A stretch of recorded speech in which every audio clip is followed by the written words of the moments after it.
Good morning दोस्तों।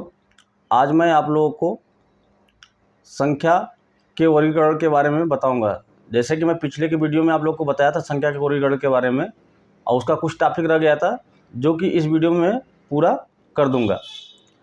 उससे पहले आप सभी लोग यदि मेरे चैनल को सब्सक्राइब अभी तक नहीं किए हैं तो यूट्यूब पर जाकर मेरे चैनल को सब्सक्राइब, लाइक, शेयर ज़रूर कर दें।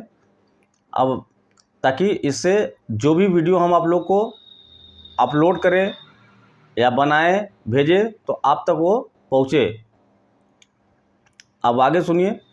जैसे में र किया गया है, स अभाज्य संख्या रह गया, जुड़वा अभाज्य संख्या रह गया, सम संख्या रह गया, विषम संख्या, परमेय संख्या, अपरमेय संख्या, दशमलव संख्या, यानी कुछ रोमन के अंक है जिसके बारे में हम आप लोग को बताऊंगा। तो एक एक करके आप ध्यान से सुनिएगा। जैसे स अभाज्य संख्या, यानी स अभाज्य संख्या बोले तो को प्राइम नंबर, उसको इंग्लिश में क्या कहते हैं? को प्राइम नंबर। बट को प्राइम नंबर क्या होता है हम वो जानेंगे।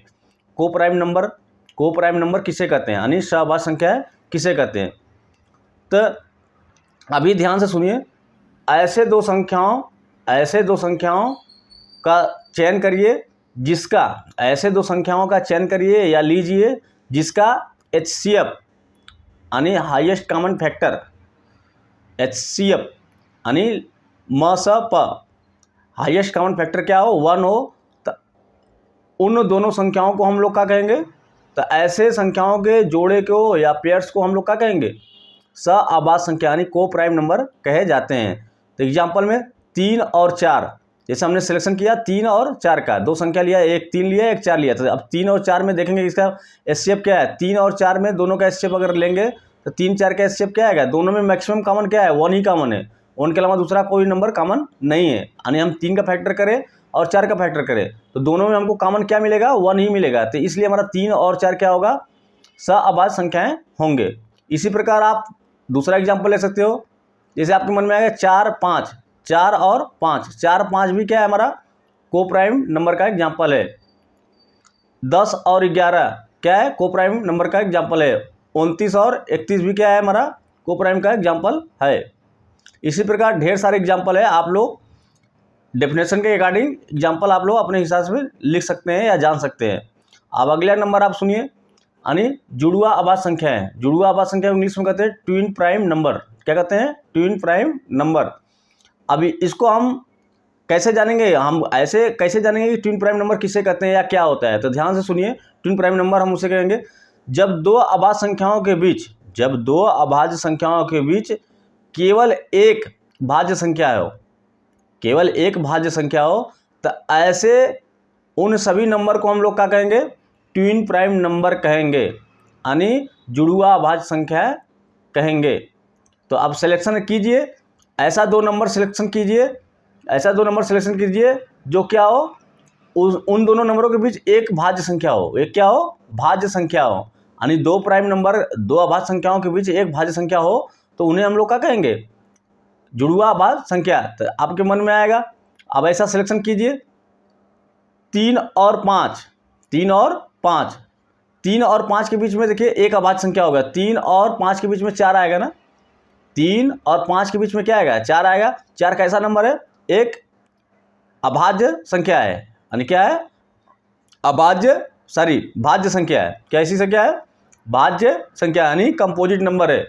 तो हमने जैसे कि डेफिनेशन में ही बताया, किसके डेफिनेशन में? यानी किसके डेफिनेशन में? ट्विन प्राइम नंबर के, कि दो अभाज्य संख्याओं के बीच केवल क्या हो? एक भाज्य संख्या हो। तो ऐसे संख्याओं को हम लोग क्या कहेंगे? जुड़वा अभाज्य संख्या। तो जैसे में 3 और 5, दूसरा लेना हो तो लीजिए 17 और 19। 17 19 के बीच में क्या होगा? 17 19 के बीच में क्या आएगा? 18 आएगा। 18 किस संख्या है? हमारा भाज्य संख्या है। तो ये हमारे क्या होंगे? किसके एग्जाम्पल होंगे? ये किसके एग्जाम्पल हो गए? आपके जुड़वा अभाज्य संख्या के। अब नेक्स्ट जानेंगे सम अभाज्य संख्या किसे कहते हैं। तो सम अभाज्य संख्या को इंग्लिश में हम लोग क्या कहते हैं? इवेन नंबर, सम संख्या है। सम अभाज्य संख्या नहीं, सम अभाज्य संख्या तो बोलेंगे तो सम अभाज्य संख्या कितनी होती है? मात्र एक ही होती है, वो है 2। सम अभाज्य संख्या अगर कोई पूछेगा आप लोग से, जैसा कि मैं नेक्स्ट वीडियो में बताया भी था आप लोग के पिछले वीडियो में, कि सम अभाज्य संख्या मात्र एक ही होती है, वो 2 है। ठीक है। तो चलिए हम आप बताएंगे सम संख्याएं आप लोग को। सम संख्या क्या है?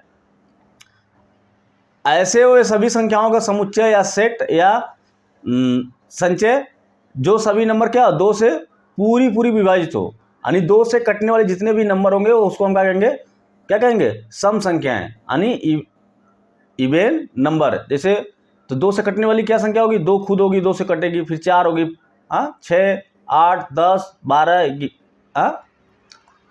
14, 16, 18, कहाँ तक? डॉट डॉट डॉट इन्फिनाइट, यानी अनंत तक जाएगी, क्योंकि ये भी संख्या कहाँ तक जाती है? अनंत। संख्या का कोई लिमिट नहीं होता, इसलिए अनंत तक ये जाएगी। अब आ गया नेक्स्ट हमारा विषम संख्या, यानी जिसको इंग्लिश में कहते हैं आड नंबर। क्या कहते हैं? आड नंबर। अब आड नंबर क्या? ऐसे संख्याओं का समुच्चय या सेट, ऐसे संख्याओं का समुच्चय या सेट जो दो से पूरी विभाजित न हो, यानी दो से पूरी विभाजित न हो। तो हम ऐसे सभी संख्याओं के सेट को, समुच्चय को हम लोग क्या कहेंगे? विषम संख्याएं, यानी इवेन नंबर, यानी आड नंबर कहेंगे। आड नंबर। आड नंबर जैसे एग्जांपल में 1, 3, 5, 7, 9 डॉट डॉट डॉट इन्फिनाइट तक, यानी अनंत तक हमारे क्या होंगे? सब किसके एग्जाम्पल है? विषम संख्याओं के एग्जाम्पल हैं। अब ध्यान से सुनिए, परमेय संख्या। नेक्स्ट क्या है हमारा? परमेय संख्या या परमेय संख्याएं, जिसको इंग्लिश में कहते हैं रेशनल नंबर। क्या कहते हैं? Rational number. रेशनल नंबर यानी एक ऐसा संख्या जिसे P/Q के रूप में लिखा जा सके, P/Q के रूप में लिखा जा सके या प्रकट किया जा सके, अर्थात Q का मान शून्य न हो, यानी Q is not equal to 0, Q का मान शून्य न हो। अब P तथा Q दोनों क्या हो? पूर्णांक हो। तो ऐसे सभी नंबरों को हम लोग क्या कहेंगे? परमेय संख्या कहेंगे, यानी रेशनल नंबर कहेंगे। रेशनल नंबर कहे जाएंगे। अर्थात कहने का मतलब एक ऐसी भिन्न वाली संख्या, यानी जितनी भिन्न है वो परमेय संख्या है। एक ऐसी भिन्न जिसे अंश और हर के रूप में लिखा जा सके, लेकिन हर का मान शून्य कभी नहीं होना चाहिए। अंश का मान शून्य हो सकता है, हर का मान कभी शून्य नहीं होना चाहिए। अंश और हर दोनों क्या हो? एक पूर्णांक नंबर हो, एक पूर्णांक संख्या हो, एक पूर्णांक हो। तो ऐसे नंबरों को हम लोग कहेंगे परमेय संख्या कहते हैं। अब पूरी की पूरी परमेय संख्या क्या होती है? हमारी संख्या रेखा पर प्रदर्शित किया जा सकता है।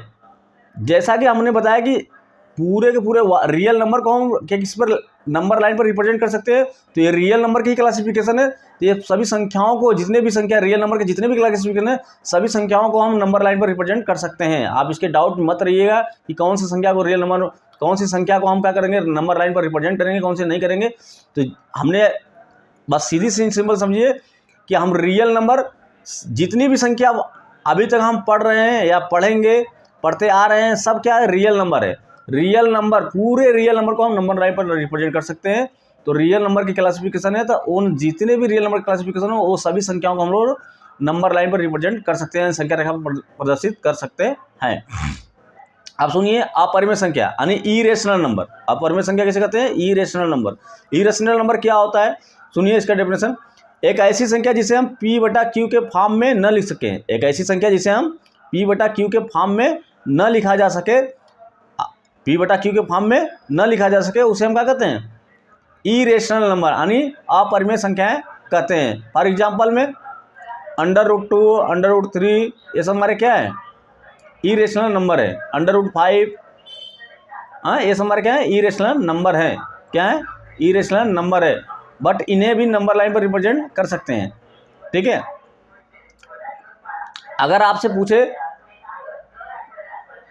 कि अब देखिए इसमें प्रश्न, जैसे हमने आपको बताया क्लासिफिकेशन आप नंबर से बताया, क्लासिफिकेशन आप रियल नंबर से बताया, तो आप लोग के मन में डाउट होगा कि सर इससे हमारा एग्जाम में कैसे क्वेश्चन बनते हैं या कैसे पूछे जाते हैं। एग्जाम बोले तो कॉम्पिटिटिव एग्जाम में इससे क्वेश्चन आते हैं। तो इसमें जैसे कुछ इंपॉर्टेंट नंबर है, जैसे हुआ अभाज्य संख्या, भाज्य संख्या, सहभाज्य संख्या, जुड़वा अभाज्य संख्या, परमेय संख्या, अपरिमेय संख्या, ये सब हमारे क्या है? इससे एक आध क्वेश्चन हमको कॉम्पिटिटिव एग्जाम में देखने को मिलते हैं। ठीक है। हालांकि इसका हमको नॉलेज होना चाहिए, जिससे कि हमको इसका गणित में बहुत से ज़्यादा अनुप्रयोग करके सवालों को हल करने में हमारी हेल्प करती हैं। ठीक है, जब हमको इनके बारे में पता रहेगा कि कौन संख्या कैसी है क्या है, तो हमको इसके हेल्प से दूसरे क्वेश्चन को हल करने में मदद मिलती है। तो आइए अब हम जानते हैं, आप सभी लोग को बताते हैं फिर से। जय हिंद, जय भारत।